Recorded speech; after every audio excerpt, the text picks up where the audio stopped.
सलाम पाकिस्तान 24 न्यूज़ के साथ मैं हूं मदीहा हसन। मैं हूं ज़शान बशीर। यूट्यूब पर बराह रास्त देखने के लिए सब्सक्राइब कीजिए youtube.com/24newsHD।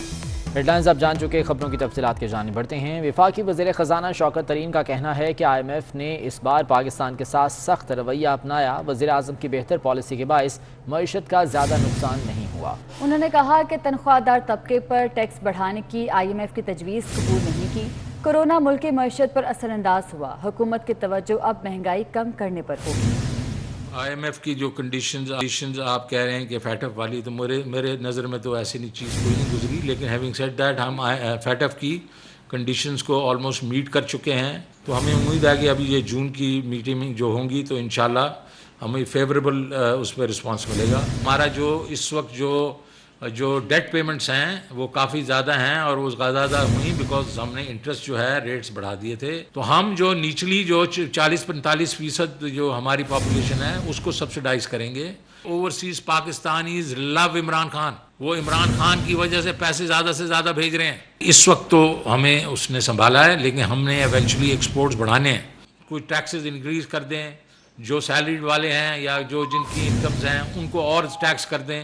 हमने कहा वो ऐसे नहीं करेंगे कि हम अवाम के ऊपर बोझ लेंगे। हुकूमत ने रवा माली साल मौशी तरक्की की शरह तकरीबन 4% होने का दावा किया है। ये शरह हुकूमत के अपने अंदाज़ों और स्टेट बैंक और आलमी मालियाती इदारों के तखमीनों से काफ़ी ज़्यादा है। PTI ने अपने पहले और दूसरे माली साल भी इक़्तिसादी तरक्की की जो शरह पहले बताई वो बाद में गलत ही निकली थी। जबकि नून लीग ने मुल्की तरक्की की शरह 3.94% को मानने से इनकार कर दिया। तर्जुमान नवाज शरीफ मोहम्मद जुबैर ने कहा कि कुछ अर्सा कबल ही 1 से 2% ग्रोथ रेट की बात की जा रही थी, अचानक ग्रोथ रेट इतना कैसे बढ़ गया। दूसरी जानिब साबिक वफाकी वज़ीर ख़ज़ाना मिफ्ता इस्माइल बोले कि हुकूमत ने मईशत के आदाद शुमार से खिलवाड़ किया। मईशत बेहतर करने के बजाय नंबर्स पर भी अबहाम पैदा कर दिया गया। जो परसों आदाद शुमार हुकूमत पाकिस्तान ने PTI की हुकूमत ने दिए हैं, जिसने सबको चौंका दिया। खुद उनके अपने वज़ीर आज़म भी परेशान हो गए कि ये नंबर्स कहाँ से आए। 2019 में इस हुकूमत ने जो ग्रोथ रेट का फिगर दिया था वो 3.3% का दिया था। उसको 8-9 महीने के बाद चुपके से करेक्ट कर दिया 1.9%। सो ये जो 3.94% ग्रोथ रेट बताया है, इसको हम मानते ही नहीं है। आज से 1-1.5 महीना पहले यही हुकूमत हमें ये बता रहे थे कि ग्रोथ रेट 1.5% से 2% तक होगा। तो 1 महीने में ऐसा क्या तूफान आया है कि आपको ये नहीं एस्टिमेट करना आता कि जी 1 महीने के बाद ग्रोथ रेट 4% हो जाएगा। हुकूमत के एक वजीर ने ऑर्डर दिया था, हुकूमत के एक वजीर ने हुक्म सरजद किया था कि मईशत की जो ग्रोथ है, शरह नमू, उसको 4% दिखाया जाए। ये फिगर्स में गलत बोला, गलत बयानी करी इन्होंने। GDP के फिगर्स में गलत बयानी करी। मुस्लिम लीग नून के तर्जुमान मरियम औरंगजेब का कहना है कि हुकूमत ने 3 साल में नवाज शरीफ के मंसूबों पर तख्तियां लगाईं। हर सुबह उठकर सोचते हैं कि कौन सा मंसूबा चोरी किया जाए। मईशत का फ्रॉड 3 दिन से जारी है। इश्तिहारात के जरिए अरबों रुपए का डाका डाला जाता है। ईद पर शहबाज शरीफ को ECL पर डालने के लिए तौहीन अदालत की गई। आज तक 3 साल में मौजूदा हुकूमत ने सिर्फ नवाज शरीफ, शहबाज शरीफ और पाकिस्तान मुस्लिम लीग नून के मंसूबों पर तख्तियां लगाई हैं। रोज़ सुबह उठकर ये सोचते हैं कि कौन सा मंसूबा निकाला जाए जिसमें चोरी की जाए, डाका डाला जाए और उसके बाद उसको मुतनाज़ा बनाया जाए।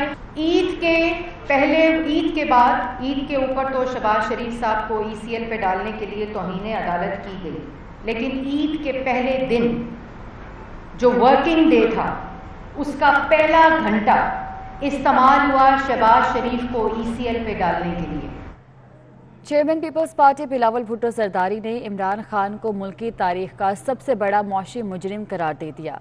कहते हैं कि जब पूरी दुनिया में मौशी बहरान आया था उस वक्त भी मुल्की मईशत का इतना बुरा हाल नहीं था कि जितना अकेले इमरान खान ने कर दिया। अगर इमरान खान के बढ़ते कदमों को ना रोका गया तो वो घर घर मौशी बदहाली की ऐसी आग लगा देंगे जिसे दहाइयों में बुझाया ना जा सकेगा। इमरान खान का जुर्म सिर्फ महंगाई करना नहीं बल्कि महंगाई करने वाली माफिया की सरपरस्ती करना भी है।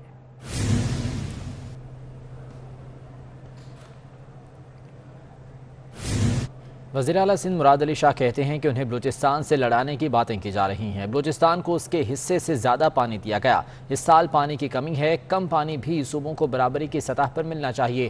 ارسا نے اپنی طرف سے قانون بنانا شروع کر دیے ہیں۔ یہ 1991 کا واٹر ایکارڈ ہے۔ اس واٹر ایکارڈ کے اندر چاروں صوبوں کے درمیان جو پانی کی ڈسٹریبیوشن ہوگی، جو سائنڈ ڈاکیومنٹ ہے، یہ سارا ادھر ہے موجود، وہ دی ہوئی ہے۔ اس کے ساتھ ساتھ یہ بھی لکھا ہوا ہے اس میں کہ اگر شارٹیجز ہوں یا سرپلسز ہوں تو چاروں صوبوں میں پرو ریٹا یعنی اسی ریشیو سے جو ان کا شیئر ہے وہ شیئر کریں گے، یہ شارٹیج یا سرپلس۔ پھر اس کو امپلیمنٹ کرنے کے لیے ایک ادارہ بنایا گیا ارسا۔ ارسا نے اپنی طرف سے قانون بنانے شروع کر دیے، قوانین وہ الگ الگ کوئی اور ٹرینڈز بنا رہے، پانی کم ہوگا تو ہم ایسے دیں گے، زیادہ ہوگا تو ایسے دیں گے۔ سندھ نے کئی بار اس پہ آبجیکٹ کیا ہے، اور ایک بار نہیں، 2000 میں، 2010 میں، اور ریسنٹلی جو اٹارنی جنرل صاحب کی رپورٹ ہے اس میں کلیئرلی کہا گیا ہے کہ صرف ایکارڈ ہے جس کے تحت آپ نے پانی کی ڈسٹریبیوشن کرنی۔ کراچی میں بجلی کا بڑا بریک ڈاؤن ہو گیا، جس کی وجہ سے شہر کے متعدد علاقے بجلی سے محروم رہے۔ شہر کے کچھ علاقوں میں اب بھی شہری بجلی کے منتظر ہیں۔ ترجمان کے الیکٹرک کے مطابق کراچی کے تمام رہائشی اور کمرشل فیڈر سے بجلی بحال ہو چکی ہے۔ حبیب خان کی رپورٹ دیکھیے۔ کراچی میں سال 2021 کا بڑا بریک ڈاؤن ہوا، جس کی وجہ سے شہر گزشتہ روز بجلی سے محروم ہو گیا تھا۔ کے الیکٹرک حکام کے مطابق رات 4 بجے شہر کے تمام تر رہائشی اور کمرشل فیڈرز بحال کر دیے گئے تھے۔ علاقائی فالٹس والے علاقوں میں ٹیمیں کام کر رہی ہیں۔ دوسری جانب شہر کے متاثرہ علاقوں میں اب بھی شہری پریشان ہیں۔ کہتے ہیں شدید گرمی میں بغیر بجلی کے گزارا مشکل ہے۔ ابھی بھی لائٹ نہیں آ رہی ہماری، کیا کرے، گرمی میں ہم لوگ بول رہے ہیں، ہم لوگ بس چیک کر رہے ہیں، ابھی آئیں گے، تھوڑی دیر میں آئیں گے، بس آ نہیں رہے ہم لوگ۔ ابھی تک تو تقریباً 24 گھنٹے ہونے والے ہیں، لائٹ صحیح نہیں ملی ہمارے کو پراپر۔ بچے ہیں وہ زیادہ پریشان ہوتے ہیں، میرے بچے کو یہ بھی ڈرپ بھی لگی ہوئی ہے، گرمی سے برا حال تھا اس کا، 2.5 گھنٹے کبھی 3 گھنٹے، کبھی کبھی آتی ہی نہیں ہے لائٹ، ساری رات میں بھی لائٹ لے لیتے ہیں۔ ہر دفعہ کا ان کا یہی ڈرامہ ہے کہ یہ فراڈ ہو گیا، یہ ہو گیا، تار کا شٹکیٹ ہو گیا۔ کہ الیکٹرک فالٹس کے نام پر شہریوں کو بے وقوف نہ بنائے، بجلی بحال کی جائے۔ شہر میں اب بھی بلدیہ، اتحاد ٹاؤن، قائم خانی کالونی، شانتی نگر، اورنگی ٹاؤن، شاہ فیصل کالونی اور اے بی سینئر لائن میں بجلی غائب ہے۔ کیمرامین عمران یامین کے ہمراہ حبیب خان، 24 نیوز، کراچی۔ کراچی کے مختلف علاقوں میں بجلی کی فراہمی معطل ہے۔ شاہ فیصل کالونی، بلدیہ اتحاد ٹاؤن، اولڈ سٹی ایریا میں بجلی بحال نہ ہو سکی۔ دانیال سید ہمارے ساتھ موجود ہیں، ان سے مزید تفصیلات جان لیتے ہیں۔ دانیال، اپڈیٹ کیجیے گا۔ بالکل، اس وقت ہم لیاری میں موجود ہیں اور کے الیکٹرک کی جانب سے جو بجلی کے تعطل کا سلسلہ ہے وہ بدستور جاری ہے۔ گزشتہ روز بھی ہم نے دیکھا کہ بن قاسم پاور پلانٹ میں فنی خرابی پیش آئی تھی، جس کی وجہ سے 80% کراچی کے جو علاقے تھے وہ متاثر ہوئے تھے۔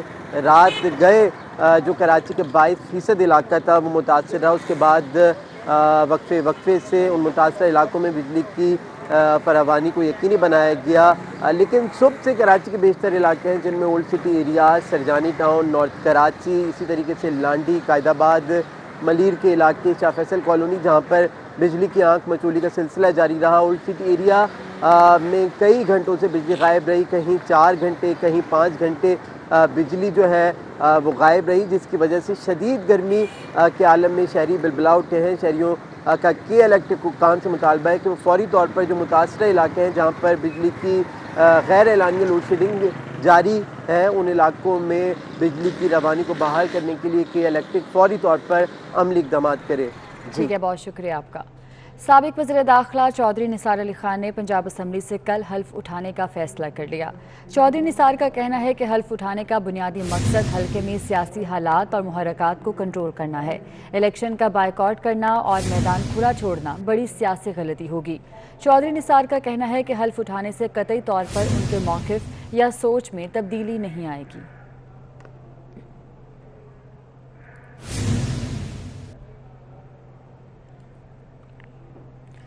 جمعیت علماء اسلام کے ناراض رہنما مولانا گل نصیب اور دیگر رہنماؤں نے پشاور میں پریس کانفرنس کرتے ہوئے کہا کہ اگر ہمارے مذاکرات اپنی جماعت کے ساتھ طے پائے تو اگلا الیکشن ساتھ لڑیں گے، مذاکرات نہ ہوئے تو اس وقت مناسب فیصلہ کریں گے۔ جے یو آئی کو موروثی پارٹی بنایا جا رہا ہے۔ قابض شخصیات ملک میں جمہوریت چاہتی ہیں لیکن اپنی پارٹی میں نہیں۔ پی ڈی ایم حکومت کو توڑنے نکلی تھی، خود توڑ پھوڑ کا شکار ہو چکی ہے۔ پی ڈی ایم کے ایسی ایجنڈا ہے کہ پوری ملک میں جمہوریت چاہتے ہیں، اپنی پارٹی کے اندر جمہوریت کے لیے تیار نہیں۔ कोई भी पार्टी, ये तो कौल और फेल के तजाद है। पीपल पार्टी में शाहीनशाहियत है, बाकी पार्टियों में शाहीनशाहियत है। अब जमीयत में उलमा इस्लाम में जब शाहीनशियत बनती जा रही है तो बाकी पार्टियों में अब तक ऐसी कोई सूरत हाल नहीं है जैसे कि जमीयत उलमा इस्लाम में है। बाकायदा हम तहरीक चले रहे हैं और मोरिसियत के भी खिलाफ है। एक ही घर से बनाए गए मरकजी अमीर, सूबाई अमीर, जिली अमीर, मरकजी पार्लिमानी लीडर, तो मोरिसियत कोई। मुस्लिम लीग फंक्शनल की जानिब से कराची प्रेस क्लब के बाहर फ़लस्तीनियों के हक़ में और इसराइल के खिलाफ मुजाहरा किया जा रहा है। तफसीलात जान लेते हैं इक़्तिदार अनवर जो कि वहाँ पर मौजूद हैं। इक़्तिदार, अपडेट कीजिएगा, क्या सूरत हाल है?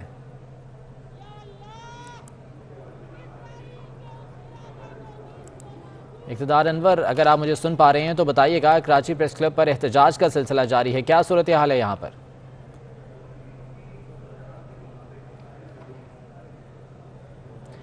इक़्तिदार अनवर से दोबारा रब्ता करने की कोशिश करेंगे। मुस्लिम लीग फंक्शनल की जानिब से कराची प्रेस क्लब के बाहर फ़लस्तीनियों के हक़ में और इसराइल के ख़िलाफ़ मुज़ाहरा किया जा रहा है और फ़लस्तीनियों से इज़हार एकजहती भी किया जा रहा है। इसराइल के ख़िलाफ़ यहाँ पर नारेबाजी जारी है। कराची प्रेस क्लब पर मुस्लिम लीग फंक्शनल की जानिब से इस एहतजाज का अहतमाम किया गया।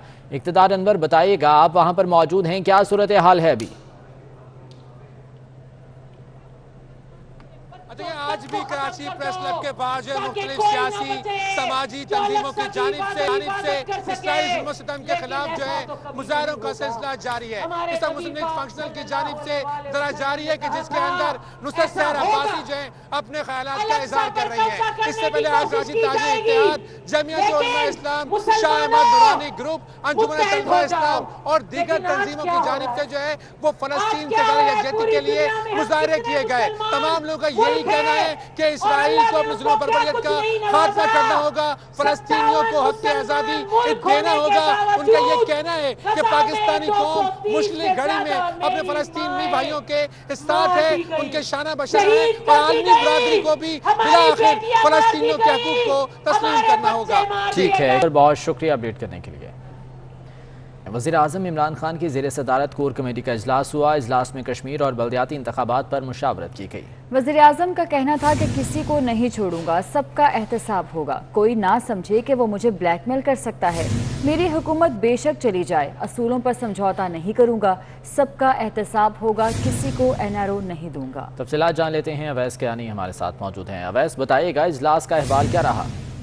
जी बिल्कुल, वज़ीर आज़म इमरान खान का जो है आज कोर कमेटी का इजलास हुआ है और उसमें उन्होंने जहांगीर तरीन का नाम लिए बगैर जो है एक वाज़ेह पैगाम जो है दिया है। उन्होंने कहा है कि मेरी हुकूमत बेशक चली जाए, असूलों पर समझौता नहीं होगा, सबका एहतसाब होगा और किसी को नहीं छोड़ूंगा और कोई ना समझे कि वो मुझे ब्लैकमेल कर सकता है, सबका एहतसाब होगा और किसी को NRO नहीं दूंगा।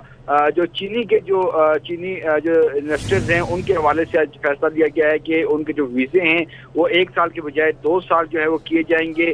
महंगाई पर बात हुई है, कश्मीर इलेक्शन और बल्दियाती इलेक्शन के हवाले से जो है मामला डिस्कस हुए और इलेक्शन कमीशन के मुतनाज़ा जो ट्वीट का उसका भी जायजा लिया गया और उस पर जो है काफ़ी तशवीश का इजहार किया गया और मजम्मत की गई कोर कमेटी अरकान के इलेक्शन कमीशन के ट्वीट के हवाले से। और ट्वीट के जिम्मेदार जो मुजरिम को नौकरी से निकाला जाए, कोर कमेटी का ये मुतालबा जो है अरकान का ये सामने आया और ऐसा इदारा जिस पर सवाल उठते रहे हैं, इसे मोहतात होना चाहिए था, अरकान का ऐसा कहना था और मुलव्वस अनासर के खिलाफ पूरी कार्रवाई अमल में लाई जाए, कोर कमेटी का जो है ये कहना था। लेकिन महंगाई पर और दीगर मामलात पर तो बात हुई है, लेकिन वज़ीर आज़म इमरान खान कहते हैं कि बेशक मेरी हुकूमत चली जाए, मैं अपने जो असूलों पर जो है कोई समझौता नहीं करूंगा, एहतसाब सबका होगा, चाहे वो अपने हों या पराए हों, मुखालफिन हों, सबका एहतसाब जो है वो हर सूरत होगा। ठीक है अवैस कियानी, बहुत शुक्रिया अपडेट करने के लिए। बहरीन ने पाकिस्तानियों के लिए सफरी पाबंदियां नरम कर दी। दोस्त मुल्क जाने के लिए 48 घंटा कबल की कोरोना नेगेटिव रिपोर्ट पेश करना लाजमी करार दी थी।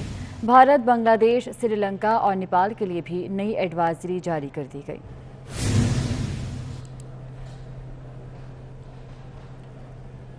कराची के इलाके के माड़ीपुर में पुलिस ने 2 डांस पार्टीज पर छापा मारकर 40 अफराद को गिरफ्तार कर लिया। तफसीलात जान लेते हैं। दानियाल सैयद हमारे साथ मौजूद हैं। दानियाल, बताइएगा इस कार्रवाई के हवाले से। जी देखें, बिल्कुल कराची के इलाका की माड़ीपुर है जहाँ पे 2 डांस पार्टीज पर पुलिस हुकाम की जानिब से छापा मारा गया है। 40 अफराद हैं जिनको गिरफ्तार किया गया है। ان گرفتار ملزمان میں لڑکیاں بھی شامل ہیں اور پولیس حکام کے مطابق ملزمان ساؤنڈ سسٹم اور ڈانس فلور بنا کر پارٹیز میں مصروف تھے، جس کی اطلاع پر پولیس نے کارروائی کی ہے۔ ملزمان کے قبضے سے شیشے بھی برآمد کیے گئے ہیں۔ ڈانس پارٹیز کے دو مقدمات ہیں جو درج کیے گئے ہیں، تفتیش شروع کر دی گئی ہے۔ پولیس حکام کا کہنا ہے کہ گرفتار ملزمان میں لڑکیاں بھی شامل ہیں۔ ٹھیک ہے دانیال سید، بہت شکریہ اپڈیٹ کرنے کے لیے۔